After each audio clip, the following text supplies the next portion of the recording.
એ ભક્તનું પેલે વેલા ભગવાન સર્વસ્વ લૂંટી લે, એને નિર્ધન કરી દે અને પછી એવો ધનવાન બનાવે, એવો ધનવાન બનાવી દે. પણ એ કસોટી તો પૂરી કરે ભક્તની. પેલે વેલા તો એનું પાસે જે કાંઈ હોય બધું લઈ લે, બિલકુલ નિર્ધન કરી દે. પછી જ્યારે આપવા બેસે ત્યારે લેવા વાળાના હાથ ટૂંકા પડે છે. આ ભક્તિ છે. અને ભગવાને એ ભક્તિ આપી છે. પછી નારદજીને સનત કુમારોએ કહ્યું, હવે જે કથા કહું છું એક દ્રષ્ટાંત કથા, હે નારદ સાંભળો. આનો અર્થ ભક્તિ જ્ઞાન વૈરાગ્ય તો પુષ્ટ થયા, પણ ભાગવત સાંભળવાથી ગમે તેવો અધમમાં અધમ જીવ હશે ને એ પણ મુક્ત થઈ જશે. ગમે તેવો અધમ જીવ. એટલે કહ્યું પાપી જીવને મુક્તિ મળે. અને પાપ, જો પાપ ઘણા બધા થાય. આપણા શાસ્ત્રમાં પાપની સંખ્યા ઘણી બધી છે. કેટલાય પ્રકારે પાપ થાય. પણ મુખ્ય 5 પ્રકારના પાપ હોય છે, જે પાપ કરવાથી અથવા તો એ પાપ જેને કર્યા હોય એ જીવને પછી ક્યાંય મુક્તિ ન મળે. આ 5 પ્રકારના પાપ. એ 5 પ્રકારના પાપમાં પેલું પાપ કહે છે નારદજીને સનત કુમારો, સુનો.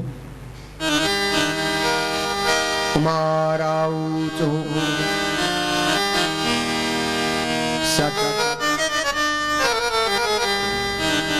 સત્યેન હીના પિતૃમાતૃદૂષકા તૃષ્ણા કુલાસ્તા શ્રમધર્મ વર્જિતા યેનાંબિકા મત્સરિણો વિહિંસકાઃ સપ્તાહ યજ્ઞે ન કલૌ પુનન્તિ.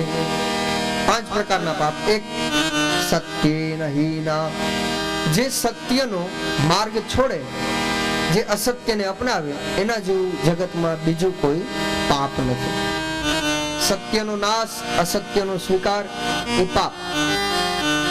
પિતૃમાતૃદૂષકા, માતા પિતાની નિંદા કરવી, માતા પિતાનું ધ્યાન ન રાખવું, માતા પિતા પ્રત્યે વેર રાખવું, આના જેવું જગતમાં બીજું કોઈ પાપ નથી. પિતૃમાતૃદૂષકા, સત્ય, માતા પિતા, આના પ્રત્યે કુભાવ એ મોટું પાપ. પછી કહ્યું ગૌ હત્યા, ગાયની હત્યા. એ પાપીને ક્યારે મુક્તિ ન મળે. માતા પિતાની નિંદા કરે એ જીવને ક્યાંય મુક્તિ ન મળે. સત્યનું આચરણ ન કરનારાને ક્યાંય મુક્તિ નથી મળતી. ગાયની હત્યા કરે એને મુક્તિ નથી મળતી. અને પછી કહ્યું મદિરાનું સેવન, વિવેક ચુકાવે અને એવા જીવને મુક્તિ મળતી નથી. મદિરા, દારૂ. અને મદિરાનું સેવન કરનારું વિવેક ભૂલે, વિવેક ચૂકે એટલે પાપ થાય અને પરિણામે ભટકવું પડે છે. કયું કાયેન વાચા મનસા પાતકં નિત્યં કુર્વન્તિ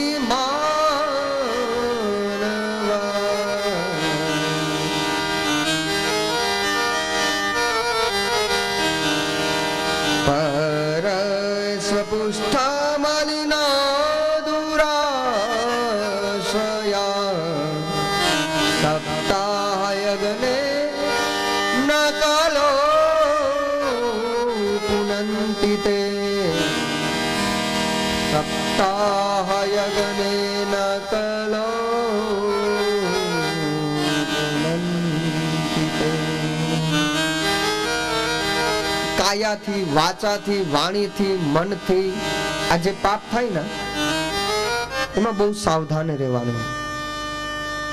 અને આવા પાપી જીવને પછી ભટકવું બહુ પડે છે. એ પ્રેત થાય. અને પ્રેત બનેલો જીવ છે ને એને ક્યારે મુક્તિ ન મળે. 84 લાખ યોની છે, એમાં એક પ્રેત યોની પણ છે. અને એ પ્રેત યોનીમાં પડેલો જીવ મુક્તિ માટે વલખા મારે છે.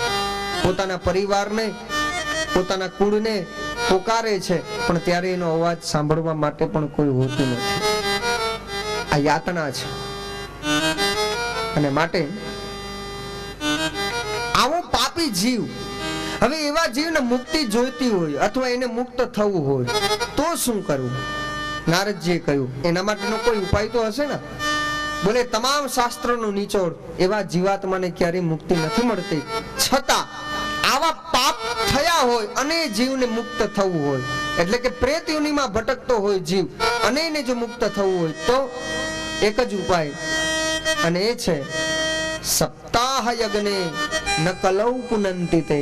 કળિયુગમાં શ્રીમદ ભાગવત જ્ઞાન યજ્ઞ માત્ર એક જ એક એવું સાધન છે જેના દ્વારા પ્રેત બનેલો જીવ પણ મુક્ત થઈ જાય છે. આટલું સમૃદ્ધ ભાગવત છે અને એનું પ્રમાણ આપે છે કે એવા એક પ્રેત બનેલા જીવને ભાગવત દ્વારા મુક્તિ મળી છે. બનેલી ઘટના, હે નારદજી હું તમને કહું છું, તમે સાંભળો. મુક્તિ મળી એવા જીવની કથા, અને ત્યારે કહ્યું એક વીતેલી ઘટના, બની ગયેલી ઘટના, ઇતિહાસમાં થઈ ચૂકેલી વાત હવે હું તમને કહેવા જાઉં છું. એટલે કહ્યું સુનો.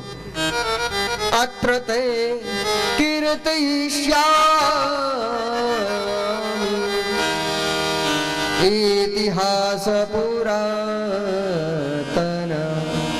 અત્ર તે કીર્તયિષ્યામિ ઇતિહાસ પુરાતન.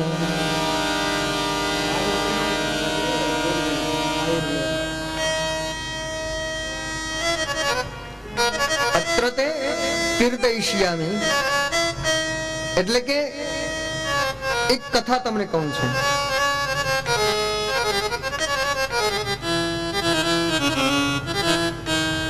અત્ર તે કીર્તયિષ્યામિ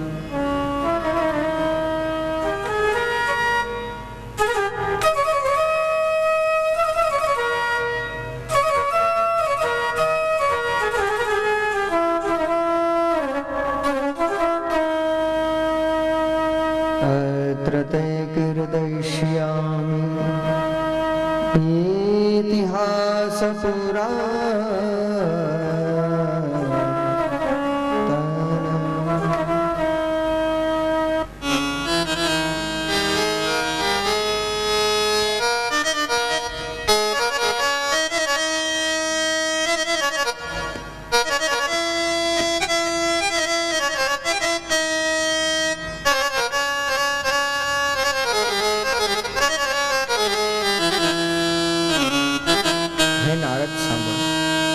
યસ્ય શ્રવણ માત્રેણ પાપહાનિ પ્રજાપતે.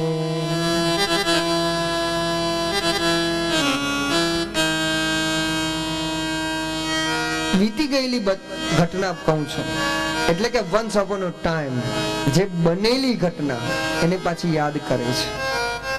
ઇતિહાસમાં બનેલી ઘટના.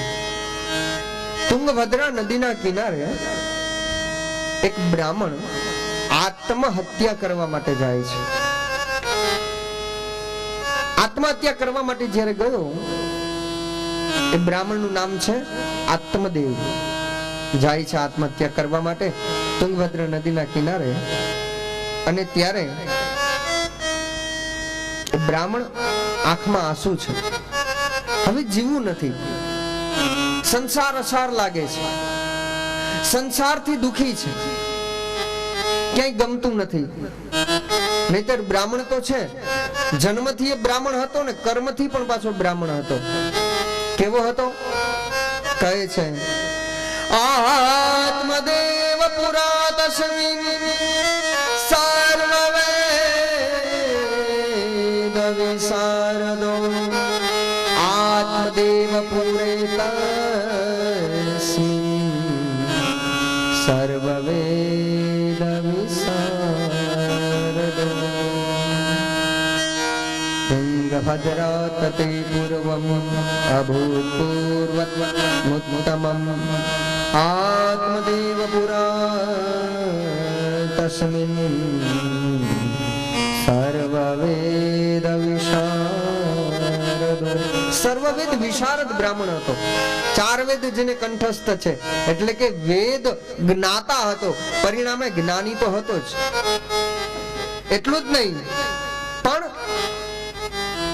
દ્વિતીય ઇવ ભાસ્કરઃ, એક સૂર્ય આકાશમાં અને બીજો સૂર્ય જેવો તેજસ્વી બ્રાહ્મણ પૃથ્વી ઉપર. દ્વિતીય ઇવ ભાસ્કર, બીજો ભાસ્કર, બીજો સૂરજ એટલે આત્મદેવ. સૂર્યની ઉપમા એને આપવામાં આવતી. આવો શ્રેષ્ઠ વિદ્વાન બ્રાહ્મણ બધું જાણે છે, છતાં આત્મહત્યા કરવા માટે આવે છે. જ્ઞાની માણસ આત્મહત્યા કરે છે. અને ત્યારે એ બ્રાહ્મણ બધું જ છે, સત્તા છે, સંપત્તિ છે, જ્ઞાન છે, વેદોની કૃપા છે, યશ, પદ, પ્રતિષ્ઠા, કીર્તિ, સંસારમાં જે જોઈએ બધું એની પાસે હતું. એમ કહેવાય કે સમુદ્રની રેતીના જેટલા કણ એટલી તો એ દરરોજ ગાયોના દાન આપતો. એવો સમૃદ્ધ બ્રાહ્મણ હતો. આટલી સંપત્તિ, અને છતાં આત્મદેવ જાય છે આત્મહત્યા કરવા માટે.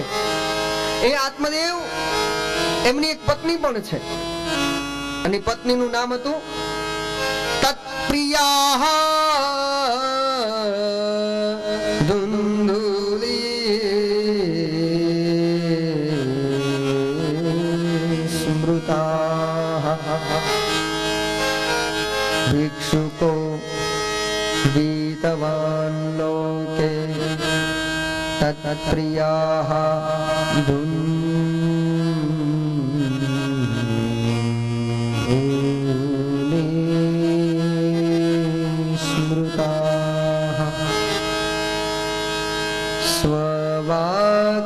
સ્થાપિકામ નિત્ય સુંદરી સુકુલોદ્ભવા.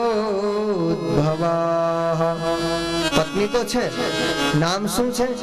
ધુંધુલી પ્રિયા. ધુંધુલી નામ છે આત્મદેવની પત્ની, નામ છે ધુંધુલી. પણ કેવી છે? એટલે કહ્યું સ્વવાક્ય સ્થાપિકામ. સ્વવાક્ય સ્થાપિકા, પોતાનું ધાર્યું કરનારી છે. પત્ની તો હતી, પણ સ્વભાવ કેવો? હું કહું એમ જ થાય, આવી પત્ની.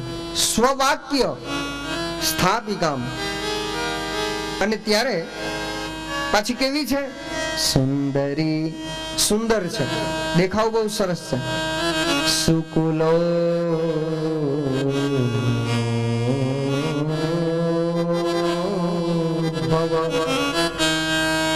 કુળવાન છે, પછી ખાનદાન દીકરી, ખાનદાન બાપની દીકરી હતી, કુળવાન બાપની દીકરી. અને ત્યારે સ્વભાવથી કેવી છે? લોક વાર્તા,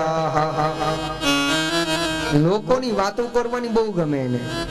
બીજાની વાતોમાં પારકી પંચાયતમાં નિપુણ હતી ખરી ધુંધુલી, પણ પારકી પંચાયતમાં આગળ રહેનારી હતી. લોક વાર્તા રતા, ઈર્ષા બહુ ગમે, લોકોની વાતોમાં બસ આગળ પડતી રહી. અને ત્યારે પ્રાયશો બહુજલ્પિકા, દરરોજ કટુ વચન બોલનારી હતી. એની વાણી કઠોર વાણી હતી. એવામાં એ ધુંધુલીનું આવું વર્તન જોઈ પત્ની જ્યારે આવી બની ને, એટલે પતિ આત્મદેવ દુખી થઈ ગયો. અને ત્યારે આત્મદેવને એમ થયું, ભગવાને મને બધું જ આપ્યું, પણ પત્ની આપી. પત્ની આપી તો ખરી, પણ એના ઘરે પારનું બંધાણું નહીં, સંતાન નથી. સંપત્તિ છે, પણ ભોગવનાર કોઈ સંતાન નથી. અને ત્યારે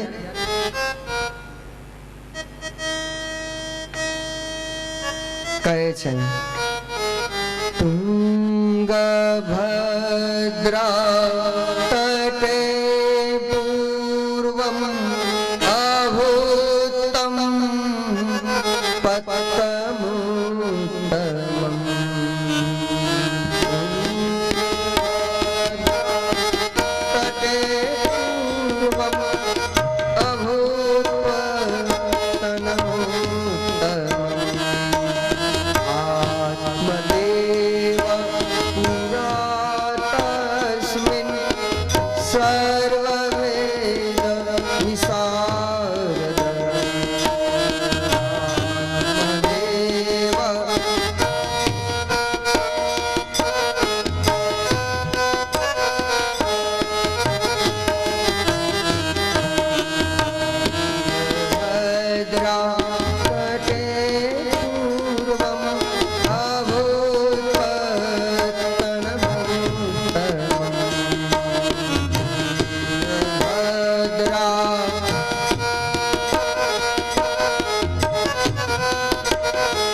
સ્વરાજ્ય સ્થાપિકા, પોતાનું ધાયરું કરનારી, સ્વભાવની ચીડિયો સ્વભાવ.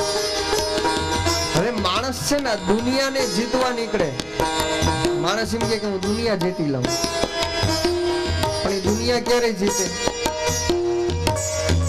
જો ઘર હાથમાં હોય ને, તો ઘરમાં સુખ શાંતિ હોય તો માણસ દુનિયા જીતી જાય.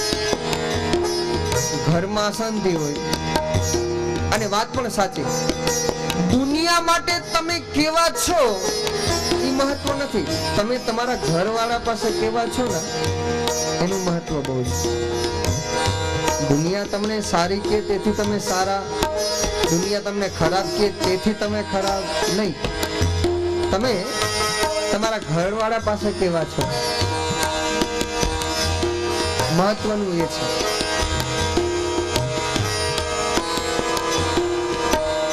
એટલે પછી પત્ની ક્યારેક એમ કે ને, કોઈ વખાણ કરે પતિના, પત્ની પછી ધીમેકથી એમ બોલે, એને ક્યાં ખબર છે, એક દી આવે ઘરે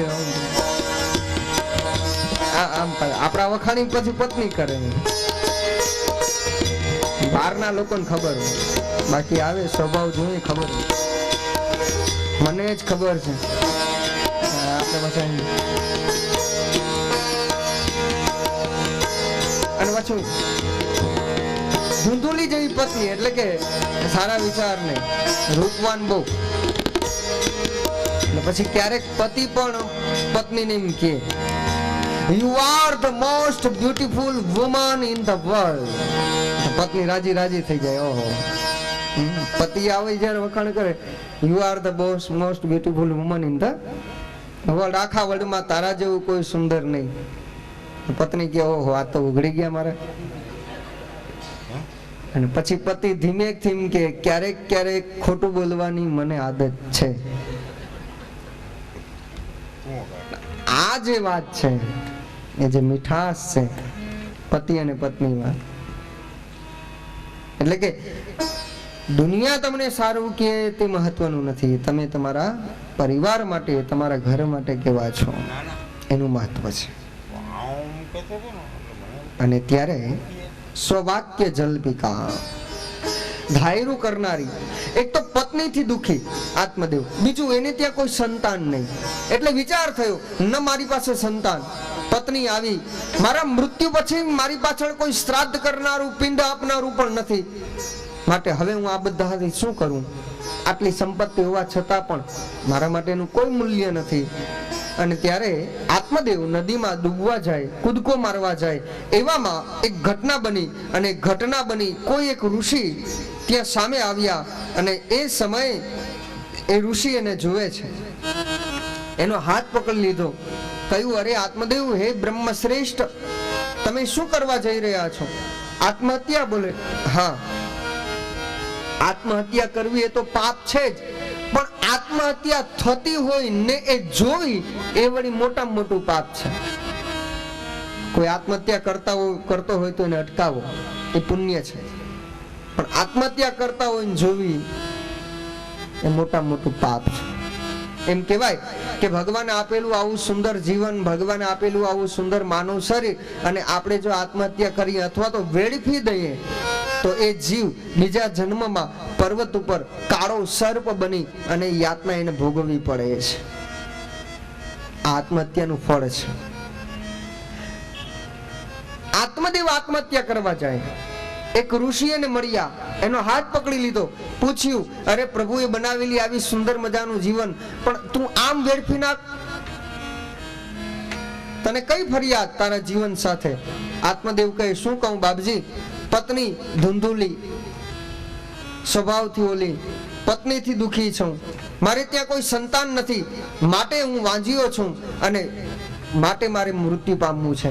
અરે બાપજી, તમને શું ખબર પુત્ર ન હોવાનું દુઃખ કેટલું હોય છે? મારા આંગણે કોઈ ભિક્ષુક ભિક્ષા લેવા માટે નથી આવતો, કારણ કે મારે ત્યાં પારણું બંધાયેલું નથી. અરે મારા આંગણે ગાય બાંધેલી છે, પણ ગાયના આંચળમાંથી પ્રસવ થતો નથી.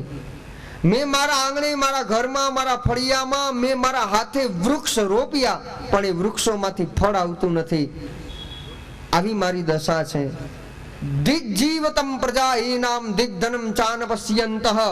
એ ધનને ધિક્કાર, એ પ્રજાને ધિક્કાર. જે ઘરમાં સંતાન નથી એ ઘરને ધિક્કાર છે, માટે એ કુળને ધિક્કાર છે. જે કુળમાં સંતાન નથી, માટે કહું છું મને મૃત્યુ પામવા દો બાપજી, મને ક્ષમા કરો. આમ કહીને જે આત્મદેવ આત્મહત્યા કરવા તૈયાર થયો ને, એટલે ઋષિએ કહ્યું તારે ત્યાં સંતાન નથી, પુત્ર નથી, માટે તું આત્મહત્યા કરો છો? બોલે હા. એટલે રડો છો? બોલે હા. ઋષિ કહે આ સંસારમાં ઘણા એવા પણ મેં જોયા જેને ત્યાં પુત્ર છે ને રડે છે. તું પુત્ર નથી માટે રડે છો. ઘણા એવા છે સંતાન છે ને રડે છે. આ દુઃખ ક્યાં કેવા જવું? ઘણા લોકોને સંતાન એવા હોય માતા પિતાને દુઃખ દેતા હોય, અને ત્યારે માતા પિતા વિચાર કરે કે આના કરતા વાંઝિયા હોત તો સારું હતું, આવા સંતાનને જન્મ આપવો એના કરતા અપુત્રવાન હતા એ શ્રેષ્ઠ હતું. પુત્ર નથી એ પણ દુઃખી છે, પુત્ર છે એ પણ દુઃખી છે. હે આત્મદેવ, પુત્ર હોવાથી સુખ નથી મળતું, સદપુત્ર હોવાથી સુખ મળે છે. પુત્ર હોય પણ વિવેકવાન હોય, સદપુત્ર હોય, ગુણવાન હોય તો સુખ મળે. કેવલ પુત્રથી સુખ નથી મળતું. આત્મદેવ, પુત્ર માટે આટલો વિલાપ સારો નહીં. પણ નહીં, આત્મદેવે કહ્યું મારે પુત્ર તો જોઈએ જ છે. અને ત્યારે ઋષિ એને સમજાવે છે. મુંચજ્ઞાન પ્રજારૂપમ બલિષ્ઠં કર્મણા ગતિ વિવેકં તુ સમાસાધ્ય યજ સંસાર વાસન. માથાની રેખાઓ વાંચી અને ઋષિએ કહ્યું હે આત્મદેવ સુનો, સપ્ત જન્મા વધીતા વા પુત્ર નૈવચ નૈવચ. એક જન્મમાં નહીં પણ તારા સાત જન્મ વયા જાય તો પણ તારા ભાગ્યમાં પુત્ર નથી તે નથી. સપ્ત જન્મા વધીતા વા પુત્ર નૈવચ નૈવચ. માટે કહું છું તારા ભાગ્યમાં પુત્ર સુખ નથી. એક જન્મ નહીં, 7 જન્મ આત્મહત્યા કર, કઈ વાંધો નહીં, પુત્ર સુખ નથી. આત્મદેવને એમ થયું આ જન્મમાં પુત્ર ન હોવાથી આટલું દુઃખ, તો 7 જન્મ મારે શું આત્મહત્યા જ કરવાની? મને પુત્ર સુખ નહીં થાય? અને પછી નિર્ણય કર્યો જે મારા 7 જન્મના ભાવિ વાંચી શકે એ મને સંતાન ના આપી શકે. આમ કહી અને જેમ લાકડી પડે એમ આત્મદેવ એના ચરણમાં પડી ગયો. પગ પકડીને કહ્યું કે બાપજી તમે મને પુત્ર પ્રાપ્ત કરાવો. બસ હવે તો આપના જ ચરણમાં છું, આપના જ શરણમાં છું. અને જ્યારે જીદ કરી ના ત્યારે એ ઋષિએ કહ્યું કે સુનો ઓ બ્રાહ્મણ, પુત્ર જ જોઈએ છીએ. હા, અલે આ ફળ આપ્યું. કહ્યું પત્નીઓર ફલમ દત્તવાહા. તારી પત્નીના ફળ આપી દેજે અને તારે ત્યાં પારણું બનશે, તારે ત્યાં પુત્ર જન્મ થશે. પણ સાવધાન, આ બાળક સુખ પણ આપશે અને દુઃખ પણ આપશે. આત્મદેવ કહે ભલે દુઃખ આપે પણ મારે પુત્ર જોઈએ છે. સુખ દુઃખ હું ન જાણું, મારે તો આંગણે પુત્રનું જન્મ જોઈએ. ફળ લીધું, આવે છે ઘરે, પોતાની પત્ની નામ ધુંધુલી, એને ફળ આપ્યું. પત્ની વિચારે છે, બુદ્ધિ, આત્મા પતિ છે, બુદ્ધિ એની પત્ની છે. એટલે બુદ્ધિ છે ને એ બહુ ભટકાવશે, બુદ્ધિ વિચાર બહુ કરશે. વિચાર કરીએ બુદ્ધિએ, ન જાણે આ ફળ કોનું હશે, કેવું હશે, ક્યાંથી લાવ્યા હશે, અને આ ફળ હું આરોગું?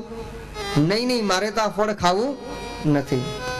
પણ આત્મદેવને ના પણ ન પાડી શકાય, કારણ કે પતિ, એને ના કેમ પાડવી? એટલે ફળ લીધું હાથમાં, વિચાર કરવા લાગી આ ફળ ખાવાથી કેટલા કષ્ટ થશે. વિચાર કર્યો અગર જો આ ફળ ખાઉં, મને ગર્ભ રહીએ તો મારું શરીર બેડોળ થાય, શરીર બેડોળ થાય, મારું જે રૂપ છે તે રૂપ કદરૂપ બની જાય. ફળ ખાઉં મને ગર્વ રહીએ એટલે શું થાય? બોલે મારી સેવા કરવા માટે મારી સગી નણંદ મારા ઘરે આવે અને મારી સેવા કરે. એવામાં મારી સગી નણંદ મારા દર દાગીના ચોરી કરી અને જો લઈ જાય તો હું એને પકડી ન શકું. આ બધું ભાગવતમાં છે. હવે કે નણંદ ઘરે આવે, મારા દાગીના ચોરી જાય તો હું એને પકડી ન શકું, કારણ કે ગર્વ હોય. અરે એટલું નહીં, પણ હું જો આ ફળ આરોગું મને ગર્વ રહીએ, મારા ઘરમાં મારા નગરમાં આગ લાગે તો મારા પ્રાણની રક્ષા હું કેવી રીતે કરી શકું? કારણ કે હું દોડી તો શકું નહીં. બસ આવા સારા વિચાર નથી કરતી, હંમેશા નેગેટિવ વિચાર, નકારાત્મક ઉર્જા, સકારાત્મક જીવન નહીં. એટલા માટે આપણા શાસ્ત્રોમાં એમ કહેવામાં આવ્યું છે, બને એટલું સકારાત્મક જીવન જીવો, બને એટલું પોઝિટિવલી જીવો. બહુ સરસ વાત છે કે 10 minute positive thinking counter બેલેન્સીસ all the negativity of your day. દિવસ દરમિયાન 24 કલાક તમે કામમાં હો તો પણ કેવલ 10 મિનિટ ભગવાનને આપો. Only 10 minute counter બેલેન્સીસ. પછી નક્કી કરજો કે આજનો દિવસ કેવો છે. બને એટલું સકારાત્મક જીવો, પોઝિટિવ જીવો. લાઈફ બહુ આનંદ આવશે, જીવન બહુ સુંદર છે. નહીતર આપણી બાજુ વાતાવરણ હંમેશા નકારાત્મકથી જ ભરેલું હશે અને એમાં આપણે પોઝિટિવ જીવવાનું છે, હંમેશા સકારાત્મક જીવન. માટે આત્મદેવ ફળ આપીને જતો રહ્યો. ધુંધુલી આવા વિચાર કરવા માંડી અને એમાં ધુંધુલીની એક સગી બેન આવે છે એના ઘરે. એકદા ભગિની તસ્યા તદગૃહં સ્વચ્છતાં ગત. એકદા ભગિની તસ્યા તદગૃહં સ્વચ્છમાગતં તત્વં પરેશાતમ.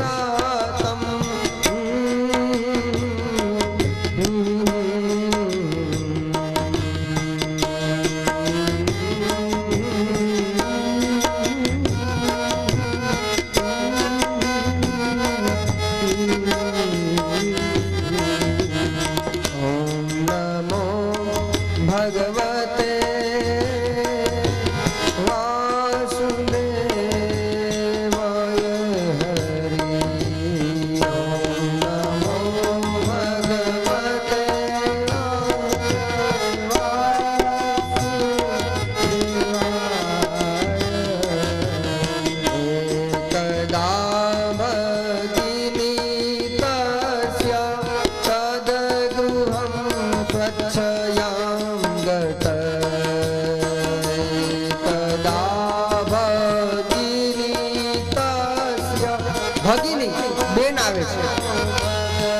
ધુંધુલીને કહે છે, કેમ રડો છો, કેમ ઉદાસ છો? અને ત્યારે ધુંધુલી કહે છે, શું કહું બેન, આ તારા બનેવી આ ફળ ક્યાંયથી લાવ્યા છે અને જો આ ફળ ખાઉં તો મને ગર્વ રહીએ. મારે છોકરા જોતા નથી, મારે તો સંતાન જોઈએ નહીં, પણ હવે હું વિચારું છું આ ફળનું શું કરું. એટલે પાછી જેવી ધુંધુલી એવી એની બેન પણ જેવી બુદ્ધિ વિચાર કરે પછી જીવન એવું જ હોય. એટલે વિચાર્યું, ધુંધુલીની બેને બહુ સરસ વાત કરી કે તારી પાસે પૈસા છે તો પુત્ર નથી. બોલે હા.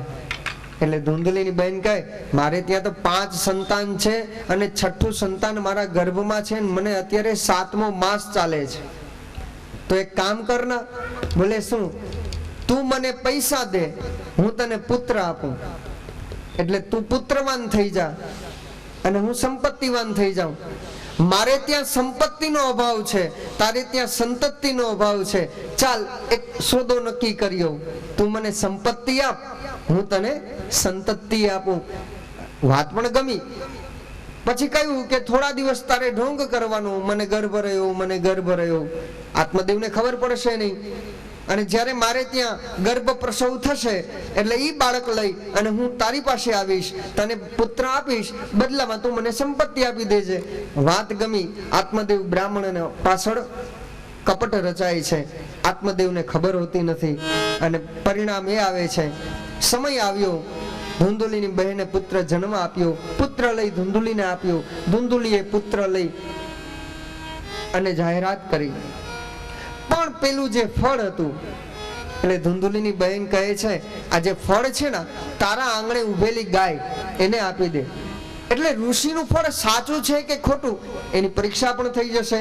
એટલે ઋષિના ફળને ગાયને આપ્યું, ગાયે ફળ આરોગ્યું. પરિણામ એવું આવ્યું, ગાયના આચળમાંથી એક પુત્રએ જન્મ લીધો. ગાયના આચળમાંથી જન્મ થયો એટલે ગાયના કાન લાંબા, પરિણામે આ બાળકના કાન પણ લાંબા. એટલે એ બાળકનું નામ પડ્યું ગૌકર્ણ. બોલીએ ગૌકર્ણ મહારાજ, નામ પડ્યું ગૌકર્ણ. સમય વીતવા લાગ્યો અને ત્યારે જે કપટનું આ પુત્ર હતું, જે ફળ હતું કપટનું, એનું નામ પડ્યું ધુંધુકારી. ધુંધુલી એનો દીકરો થયો ધુંધુકારી. ઋષિનું ફળ એ ગૌકર્ણ. ધીમે ધીમે સમય વીતવા લાગ્યો. આત્મદેવ બ્રાહ્મણને ખબર પડી હું પુત્રવાન થયો. પોતાના નગરમાં યદકિંચિત બ્રાહ્મણોને બોલાવી અને સર્વને ખૂબ દાન દક્ષિણાઓ આપી આખું નગર શણગાર્યું. આજે આત્મદેવને એમ થયું કે સમગ્ર સંસારમાં મારા જેવો કોઈ સુખી સંપન્ન પુરુષ નહીં, આટલું સુખ આજે મારા આંગણે પ્રભુએ મને આપ્યું. આમ કહી અને સૌને ભાત ભાતના ભોજન આપવા લાગ્યો.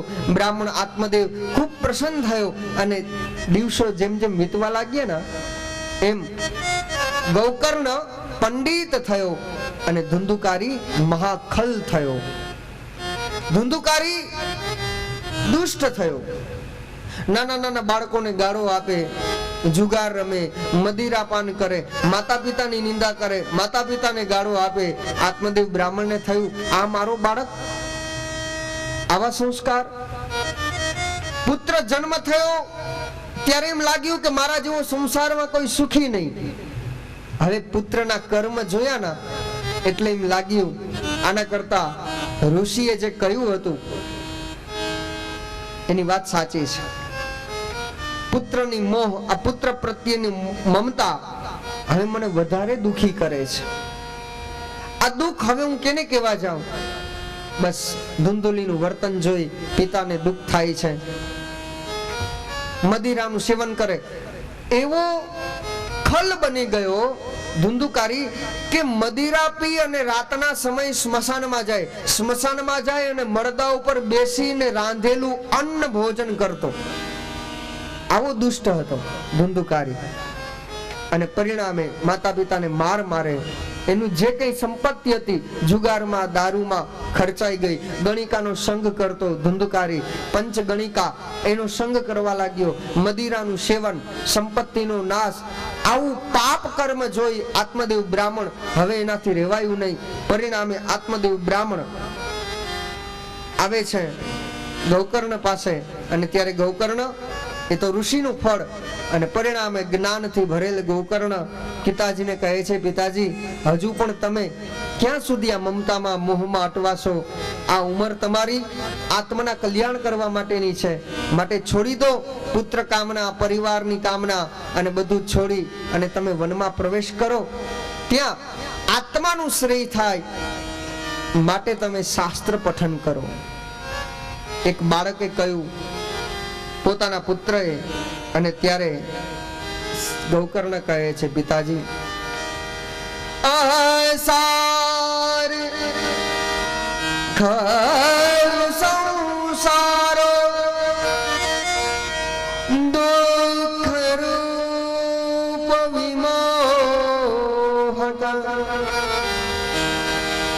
સૂત કસ્ય ધનમ કસ્ય સ્નેહવાન જલતે નિશમ સંસાર ખલુ સંસારો દુઃખ રૂપ વિમોહકમ આ સંસાર અસાર છે પિતાજી, અને સંસારમાં રહેશો તો ક્યારેય તમારું મન તૃપ્ત થશે નહીં, કારણ કે એક ઈચ્છા પૂરી થાય એટલે બીજી ઈચ્છા જન્મ લીધા વગર રહેતી જ નથી. જન્મ લે જ છે, ઈચ્છાઓ ક્યારેય સમાપ્ત થતી નથી, કામનાઓ વધ્યા જ કરે છે પિતાજી. માટે કહું છું, અસારો ખલુ સંસારો દુઃખ રૂપ વિમોહકમ. આ દુઃખ રૂપ સંસારને છોડી દો. અને ત્યારે સૂત કસ્ય ધનમ કસ્ય, આ સંપત્તિ કોની? આ ધનમ કસ્ય, ધન કેનું? આ પુત્ર કોનો? આ પરિવાર કેનું? અરે તમે જેને તમારું ગણો છો એ તમારું આ જગતમાં કોઈ છે જ નહીં. માણસ પોતાનું અતિ નિકટ ગણતું હોય, અગર એવી કોઈ તત્વ હોય તો એ છે પોતાનું શરીર. પોતાના પરિવારને પોતાનું ગણે, પછી એમ કહે કે આ શરીર એ મારું છે. હે પિતાજી, માણસ જે શરીર લઈને જન્મ લે છે એ શરીર પણ એની સાથે આવતું નથી, એ પણ અહીંયા રહી જાય છે. છતાં આખું જીવન જીવે ત્યાં સુધી આ મારું કર્યા કરે. આ જ સંસારનો મોહ છે. અસાર ખલુ સંસારો, મોહ થયો એટલે દુઃખ રૂપ વિમોહક. મોહ થાય એટલે દુઃખ થાય, કારણ કે મોહની અપૂર્તિ, ઈચ્છાની અપૂર્તિ દુઃખનું કારણ છે. પિતાજી, ન ઇન્દ્રસ્ય સુખમ કિંચિત સુખમ ચક્રવર્તિન. સ્વર્ગનો રાજા ઇન્દ્ર જે છે ને, હે પિતાજી, એ પણ સુખી નથી. એ તો જ્યાં સુધી કર્મના ભાથા છે માટે ત્યાં સુધી જ એને સ્વર્ગનું સુખ છે. જે દિવસે કર્મની પૂંજી પૂરી થઈ તે દિવસે રિટાયરમેન્ટ, ત્યાંથી પણ એને જવું પડશે, સ્વર્ગમાંથી પણ જવું પડે. પુણ્યનું સ્ટોક જેવો ખાલી થાય એટલે પછી ત્યાંથી રિટાયરમેન્ટ. પુણ્ય છે ત્યાં સુધી જ બધું છે. જેવી પુણ્ય બેલેન્સ 0 એટલે આઉટગોઈંગ બંધ. પછી ત્યાં ઇનકમિંગ, લાઈફ ટાઈમ ફ્રી, જીવન ભર કા સાથ, આ બધું ત્યાં ના આવે. કહેવાનો અર્થ, પુણ્યની બેલેન્સ છે ત્યાં સુધી સ્વર્ગનું સુખ છે. જેવી બેલેન્સ 0 એટલે પછી સ્વર્ગના દેવો પણ ગઈ, ચાલો હવે આ સીટ ખાલી કરો. તો પિતાજી, ઇન્દ્રને પણ શાશ્વત સુખ નથી. સુખમ ચક્રવર્તી ન, ચક્રવર્તી સમ્રાટ છે, એનું પણ જ્યાં સુધી પુણ્ય છે ત્યાં સુધી જ સુખ. પછી એ પણ એના કર્મના ભોગતા પ્રમાણે ને ભોગવવું પડે છે બધું. હે પિતાજી, માટે કહું છું, પ્રજાજ્ઞાનમ પ્રજારૂપમ સર્વ ત્યક્ત્વા વનમ ગતઃ. આ બધું છોડી વનમાં જાઓ, કારણ કે ન પુત્ર ન પરિવાર કોઈ આમાં સાથ આપતું નથી. ન परिवार साथ देता है, न पुत्र साथ देता है, न पत्नी साथ आती है. માટે કહું પિતાજી, આત્માનું શ્રેય એ જ પરમ શ્રેય છે. અને ત્યારે દેહસ્થિમા સરુદિરે ભીમદિત્યજત્વમ જાયાસુતાદિષુ સદા મમતાં વિમુંચ કસ્યાનિશં જગદિદં ક્ષણભંગનિષ્ઠ વૈરાગ્યરસિકો ભવભક્તિનિષ્ઠં વૈરાગ્યરસિકો ભવભક્તિનિષ્ઠં વૈરાગ્યભક્તરસિકં ભવભક્તિનિષ્ઠં ધર્મ ભજસ્વ સતતં ત્યજ લોકધર્માન સેવસ્ય સાધુ પુરુષાન જહિ કામ તૃષ્ણા અન્નસ્ય દોષ ગુણ ચિંતનમાસુ મુક્ત સેવા કથા રસમહો નિતરામ પિબત્વમ સેવા કથા રસમહો નિતરામ પિબત્વમ સેવા કથા રસમહો નિતરામ પિબત્વમ દેહસ્થિમા સરુધિરે. પિતાજી, સંસાર નદી છે, માટે એ તો વહેતી રહેશે. એના બે કિનારા છે, પિતાજી આ દેહ, આ ગેહ, આ પુત્ર, આ પરિવાર, આ ઘર, આ શરીર, આ બધું આયા રહી જાય છે. શરીર તો કેવલ માંસ અને ચામડાથી બનેલું આ શરીર છે. એમાં નાડીઓ વીટેલી છે, રુધિરથી ભરેલું આ શરીર છે, બીજું કંઈ નહીં. દેહથી માંસ રુધિરે, આમાં તો માંસના લોચા છે, બીજું નહીં. આ પણ અહીં રહી જશે. માટે ધર્મ ભજસ્વમ ત્યજલોક ધર્માન, બધું છોડી દો, કેવલ ધર્મને આશ્રિત થઈ જાઓ, તો જ આત્માનો શ્રેય થશે. એક જ્ઞાની પુત્રએ પિતાને બોધ આપ્યો ના, એટલે આત્મદેવની આંખ ઉગડી જાય છે વનમાં. ભાગવતના 10મા સ્કંદનો પાઠ કરે છે. મુક્ત થયો આત્મદેવ. આ બાજુ તીર્થયાત્રા કરવા માટે ગોકર્ણ જાય છે. પેલો જે ધુંધુકારી ભાઈ હતો એ માતાને માર મારે છે. ત્યારે ધુંધુલીને એમ થયું, મેં કરેલું કપટ આજે મારી સામે આવ્યું છે. હવે પોતે કરેલી ભૂલ એને સમજાય છે, પોતે કરેલું પાપ આજે એને યાદ આવે છે. અને પરિણામ એવું આવ્યું, ધુંધુલી દોડતી દોડતી વનમાં જાય, કૂવામાં પડી મૃત્યુ પામી. માતા પિતા જતા રહ્યા, ધુંધુકારીને રોકનાર કોઈ ન રહ્યો. પરિણામે બેફામ થયો. અને પરિણામ એવું આવે છે, પંચગણિકાના સંગમાં ધુંધુકારી એવો ફસાયો, પોતાની મિલકત તો લૂંટાઈ ગઈ, પણ રાજાને ત્યાં જઈ ચોરી કરી અને ગણિકાઓને આપે છે. માટે ગણિકાઓને એમ થયું, રાજાને ખબર પડશે તો ધુંધુકારીને તો મોતની સજા થશે, અમને પણ મોતની સજા થશે. એટલે શું કરીએ? બોલે 5 ગણિકાઓ ભેગી મળી અને ધુંધુકારીને દોરડે બાંધે, એના મુખમાં ધગધગતા કોલસા મૂક્યા. પરિણામે ધુંધુકારી મૃત્યુના શરણે ગયો અને જ્યાં મૃત્યુ પામ્યું. અંતિમ સમયે અગ્નિ સંસ્કાર ન મળ્યા, પરિણામે જીવ પ્રેત થયો અને પ્રેત બનેલો જીવ ભટકવા લાગ્યો. ગૌકર્ણને સ્વપ્નમાં આવ્યો. ગૌકર્ણ કહે, કોણ છે તું? બોલે, હું ધુંધુકારી, મેં કરેલા પાપ પરિણામ એવું છે કે આજે હું પ્રેત થઈને ભટકું છું, મને મુક્તિ નથી મળતી. તમે મારા ભાઈ છો, મને મુક્ત કરો પ્રેત યોનિમાંથી. અને ત્યારે એને પ્રેતમાંથી મુક્ત કરવા માટે ગોકર્ણએ શ્રીમદ ભાગવત જ્ઞાન યજ્ઞ પોતાના નગરમાં કર્યું. વાસના જંગલોની વચ્ચે ગોકર્ણ વક્તા બન્યા, નગરના લોકો શ્રોતા બન્યા. સુંદર મજાની ભાગવત જ્ઞાન યજ્ઞ શરૂ થયું.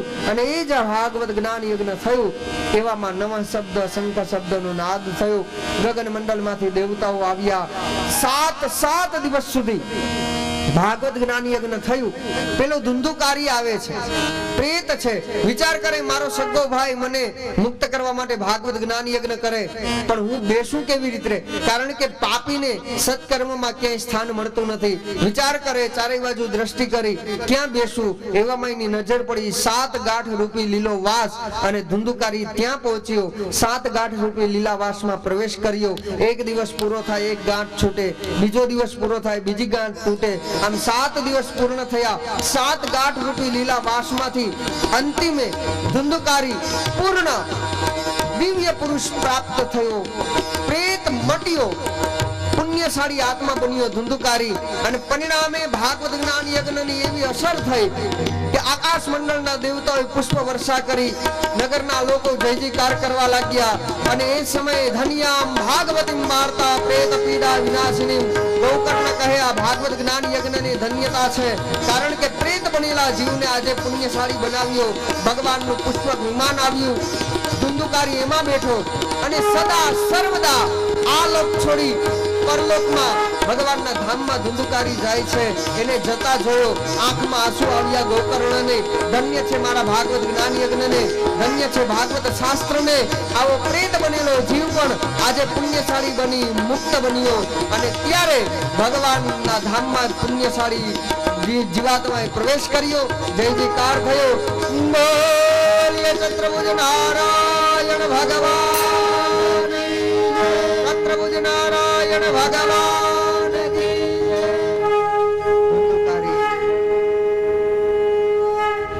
જાય છે ભગવાનના ધામમાં. ગૌકર્ણએ ભાગવત જ્ઞાન યજ્ઞ દ્વારા પ્રેત બનેલા જીવને પણ મુક્તિ આપી છે. ધુંધુકારી સ્વભાવથી પ્રેત જેવો હતો. મદિરા પીતો, ગણિકાનો સંગ કરતો, ચોરી કરતો, જુગાર રમતો. એ પ્રેત યોની છે. આવું જે કરે ને સમજી લેવું, બધા ધુંધુકારી છે.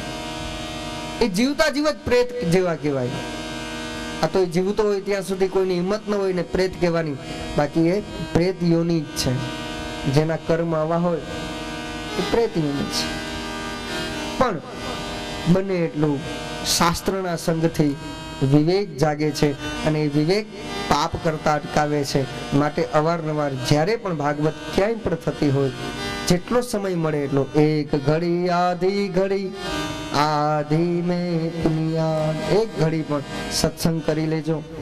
સત્સંગ વિવેકતા પ્રગટ કરે છે. આવો અહીંયા છેલ્લા અધ્યાયમાં ભાગવતના મહાત્મ્યમાં પછી યમ નિયમની વાત કરી. ભાગવતમાં વક્તાએ કેટલા નિયમ પાડવા, શ્રોતાઓએ કેટલા નિયમ પાડવા, આ બધા નિયમોની વાત કરી. 7 દિવસ 7 ગાંઠ છૂટે છે. લીલો વાસ, વાસ એટલે આપણી અંદરમાં રહેલી વાસના. આપણી અંદર 7 ગાંઠ છે. કામ, ક્રોધ, લોભ, મોહ, મદ, ઈર્ષા, અભિમાન. આ 7 ગાંઠને દરરોજ એક ગાંઠ છોડવાની. હું સત્સંગી થયો, હું ભાગવત સાંભળું છું, તો મારાથી આજથી ક્રોધ કરાય નહીં. ક્રોધ ઉપર વિજય, આ પેલી ગાંઠ.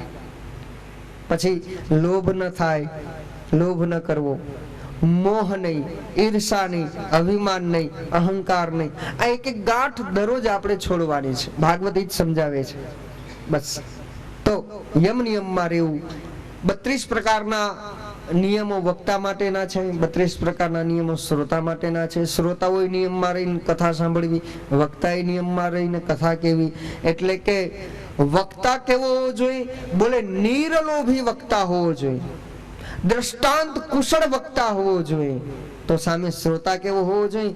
બોલે નિર્મોહી શ્રોતા અને નિર્લોભી વક્તા. આ બંનેનો સંયોગ થાય તો એ સત્સંગ ફળ આપ્યા વગર રહેતું નથી.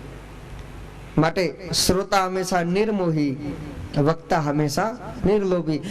બોલવામાં લોભ ન કરે, કથા કહેવામાં લોભ ન કરે અને નિર્લોભી બનીને ભાગવત કહે. શ્રોતા નિર્મોહી બનીને ભાગવત સાંભળે. આ ભાગવતની ફળશ્રુતિ છે. તો યમ નિયમની વાત કરી અને અહીં ભાગવતના 6 અધ્યાયને, મહાત્મ્યના 6 અધ્યાયને વિરામ આપે છે વ્યાસજી. પદ્મ પુરાણ અંતર્ગત શ્રીમદ ભાગવતના 6 અધ્યાય આપણે પણ શ્રી ઠાકોરજીના ચરણોમાં સમર્પિત કરીએ. અમારા સોલંકી પરિવારના સમસ્ત પૂર્વજ પિતૃદેવોના પાવન ચરણોમાં 1 થી 6 અધ્યાય ભાગવત મહાત્મ્યનું આ પુણ્ય પુષ્પ, આવો આપણે સમસ્ત પિતૃદેવોના ચરણમાં એ પુણ્ય અર્પણ કરીએ. શ્રીમદ ભાગવત મહાપુરાણ વૈયાસિક્યાયામ શ્રીમદ પદ્મ પુરાણ અંતર્ગત મહાત્મય નારદ સંહિતાઃ તેન શ્રી રાધા કૃષ્ણ ચરણ કમલાભ્યામ વયમ સમર્પયેત. બોલો શ્રી દ્વારિકાધીશ કી જય, કૃષ્ણ કનૈયા લાલ કી જય. આવો અહીંયા ભાગવતજીના મહાત્માને વિરામ આપીએ. કથા સત્રને પણ અત્યારે વિરામ આપીએ. બરાબર બપોરે 3:30 વાગે આપણે ફરી કથા સત્રમાં પ્રવેશ કરીશું. ભાગવતજીના મંડપમાંથી આપણે ઊભા થઈએ પહેલા આવું 1 મિનિટ હરિનામ સ્મરણ બડે ભાવ છે ભજન કરી લઈએ તો ભોજન કરવામાં સેલું. આવો નંદ નંદના गोपियों के प्राण धन राधा जी के रमणा, आओ मन मोहना, आओ नंद नंदना, गोपियों प्राण धन राधा जी के रमणा, आओ मन मोहना, आओ नंद नंदना, गोपियों के प्राण धन राधा जी के रमणा.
मनाओ नंद नंदना, गोपियों के प्राण धन राधा जी के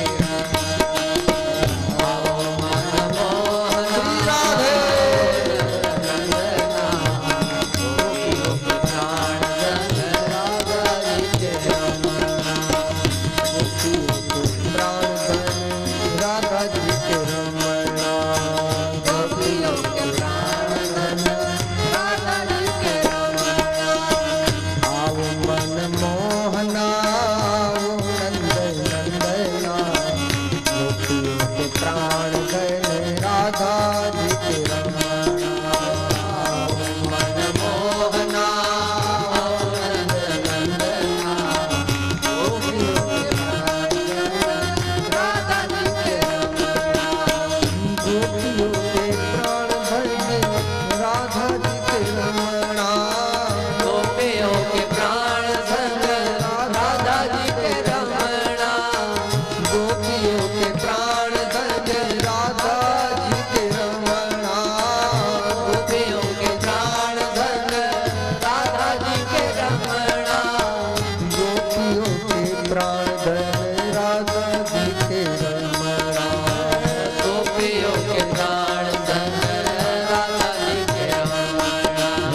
विराजता श्रीनाथ जी यमुना जी महाप्रभु जी।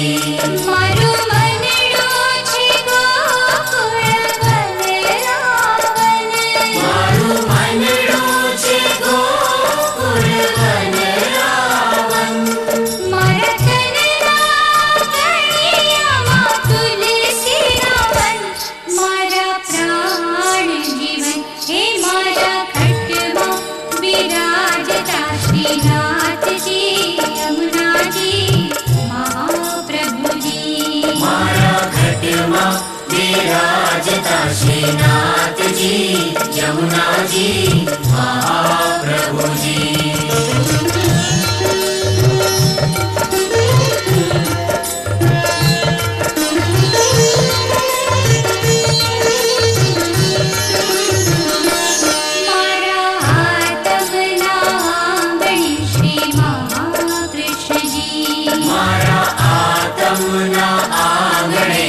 महाकृष्ण जी मारी आँखों विषे गिरधारी रे धारी, मारी आँखों विषे गिरधारी रे धारी।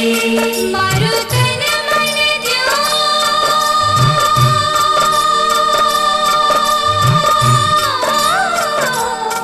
मारू तन मन दया जने वारी रे वारी।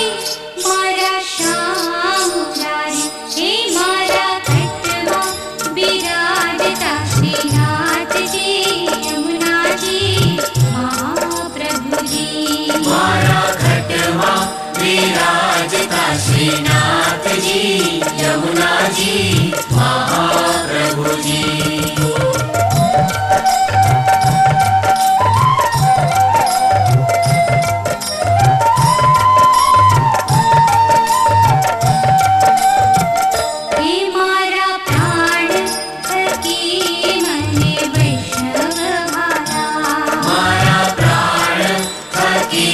मने वैष्णव वाला नित करता श्रीनाथ जी ने गाना रे वाला, नित करता श्रीनाथ जी ने गाना रे वाला।